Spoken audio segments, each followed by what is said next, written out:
आज भाजपा कार्य समिति की बैठक सीयू में रखी गई है।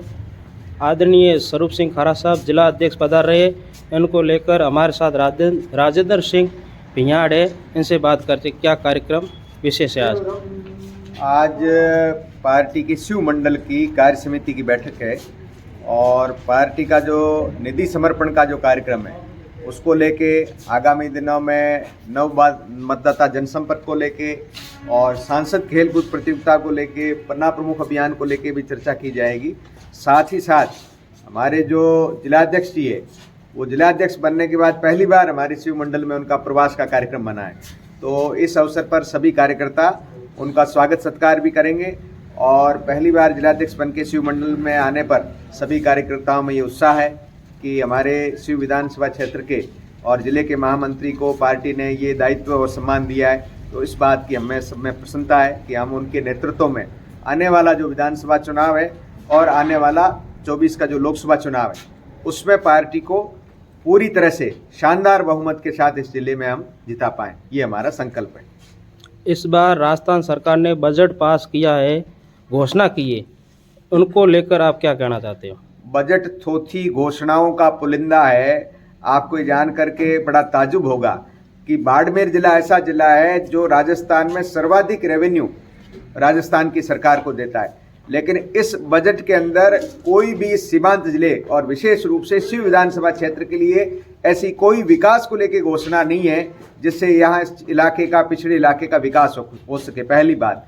दूसरे, पिछले इस गहलोत सरकार के जो 4 बजट रहे हैं उन 4 बजट की अंदर की गई घोषणाएं भी अभी धरातल पर नहीं आई है, तो चुनावी साल में जो मुफ्त रेवड़ियां बांटने का अशोक गहलोत ने पासा फेंका है वो सुनने में तो बहुत कर्णप्रिय है, लेकिन वो धरती पर नहीं आने वाला बजट है। और इससे ज़्यादा अफसोसजनक बात क्या होगी कि कोई चीफ मिनिस्टर जिसके पास पूरा वित्त महकमे का आला अफसरों का इतना बड़ा अमला रहता है, उसके बावजूद जो है पिछले वर्ष का बजट राजस्थान की विधानसभा में पढ़ रहे हैं। इससे ज़्यादा लापरवाही, अज्ञानता और चूक क्या हो सकती है?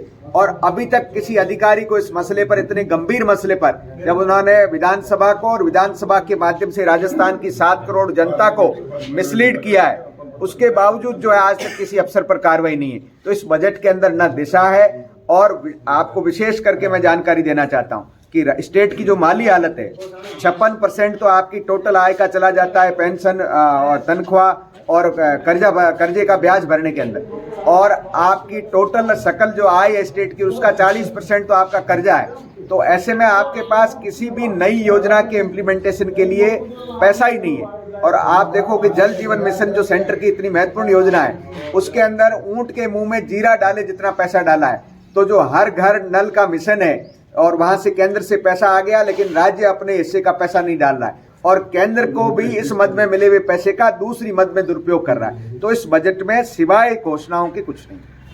ठीक है। भाजपा महामंत्री डॉक्टर अभय सिंह, इनसे मिलते हैं, बात करते हैं। आज का विशेष कार्यक्रम है। आज भारतीय जनता पार्टी मंडल शिव की ओर से मंडल कार्य समिति की बैठक, समर्पण निधि को लेकर कार्यक्रम, सांसद महोदय द्वारा आयोजित खेलकूद प्रतियोगिताओं को लेकर जानकारी और अलग अलग कार्य क्षेत्र बांटना, और साथ ही साथ हमारे नवनियुक्त जिला अध्यक्ष आदरणीय स्वरूप सिंह जी खारा द्वारा मंडल की पहली कार्य समिति में उनका भव्य स्वागत और का बड़ा कार्यक्रम रखा गया है। इसके अंतर्गत हमारा जो केंद्र का बजट है वो जनता के कितने हित में है और उसकी तुलना जो राज्य का बजट है वो अभी भाई राजेंद्र सिंह जी ने कहा कैसा कर्णपुरी और लुभावना, और सिर्फ पुराने पन्ने जो पलटे गए और पढ़े गए और 8-10 मिनट बाद में विपक्ष वालों ने कहकर, सचेतक महोदय सीपी जोशी ने कहकर उनको चेताया है। तो वो सरकार बचाने में, और मतलब एक आदमी जो भयभीत और टेंशन में होता है कि पीछे पुलिस भाग रही है, कैसे कुछ पहन रही है, पीछे कुर्सी हिल रही है, उस हिसाब से वो बजट पेश करने आए थे। तो जनता उनको मुंह तोड़ जवाब देगी और जो पिछले 4 साल में जो भी थोथे घोषणाएं बजट में की गई थी उनका अभी तक 30% अमली जामा नहीं पहनाया गया है। इसको लेकर हम जनता के बीच में जाएंगे, उससे संबंधित आज हमारी कार्य समिति रखी गई है। धन्यवाद। किसानों को लेकर इस बार आम बजट पेश किया गया। किसानों को धरातल पे तो मुझे कुछ नहीं दिख रहा है कि, क्योंकि जो किसानों की मांग होती है वो होती है।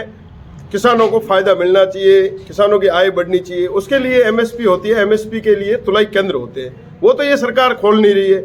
हमारा जो राजस्थान का ये सीमांत क्षेत्र है, यहाँ बाजरे की बम्पर पैदावार होती है और पिछले 3 सालों से बाजरे की केंद्र सरकार ने जबरदस्त एमएसपी बढ़ाई है और आज 22-23 रुपए पहुंच गया है, लेकिन उसकी तुलाई केंद्र अभी तक राज्य सरकार के जो अधीन होता है वो आज तक नहीं खोला है। 4 साल से डंडोरा पीट रहे, तो किसान का क्या भला करेंगे? वो खरीदने वाला कोई नहीं है, इसलिए मजबूरी में किसान को सेठ साहूकारों के पास जाना पड़ता है, या फिर तुलाई केंद्र अदर स्टेट में जाए तो भाड़ा और वो पोसाता नहीं है। तो किसानों के साथ बिल्कुल ये सरकार निकम्मी है और कुठाराघात कर रही है। किसान का मैं तो कहूँ युवा, बेरोजगार, कोई ऐसा वर्ग नहीं है। ये देख लो, महिला और बाल विकास को 1 रुपए का इन्होंने बजट नहीं दिया, 1 रुपए का पूरे आप 167 पन्ने खोल के देख लो, ये उस विभाग को भूल गए। सिर्फ ड्रेस से जो इनका एक फर्म है जिसको टेंडर दे रखा है, पहले स्कूलों में घोटाला किया और अब कह रहे हैं कि आंगनवाड़ी में 3 से 6 वर्ष के बच्चों को ड्रेस फ्री में दी जाएगी। उसकी सिलाई के लिए पेरेंट्स और बच्चे अभी भी हाईवे पे चक्कर काट रहे हैं, सिलाई के पैसे आ नहीं रहे खातों में, दुर्घटनाएं हो रही है, एक्सीडेंट हो रहे हैं। पैसे की बात नहीं है, सिर्फ एक अपनी फर्म को टेंडर दे रखा है और उससे कपड़े के थोक सीधा कमीशन उनको एक जेब में आ जाए, यही उनकी भावना है। बाकी 1 रुपया नहीं दिया, किसी को भी 1 रुपया नहीं दिया है।